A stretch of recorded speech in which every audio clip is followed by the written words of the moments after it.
itong tunnel po, na-build po ito 1942, during World War II. Ang gumawa po nito is mga Filipino. Ginawa po nila ito manually kasi that time po, di ba po uso yung mga machine. So talagang hinukay nila ito. Tapos po, itong tunnel po, originally, tapos po ginawa po naman siya ng management, 150 meters na lang po. Kasi po, yung ibang part ng tunnel, nag-collapse na. Tapos ibang part naman, privately owned na siya. And then, na-discover po ito ng government accidentally noong 1960 po, during the construction of the diversion, which is the road outside. Kaya ang tawag dyan, Japanese Friendship Highway. Tapos po, na-open po ito publicly 2005 po. Ginawa po itong tunnel po para po may hideout or military base yung mga po during that war. Yes.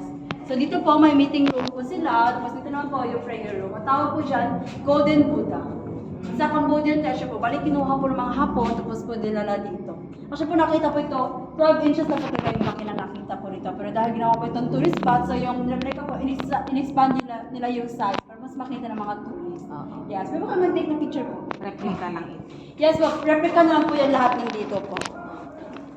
Yan po yung mga gold bars na nakuha po dito, mga replica naman.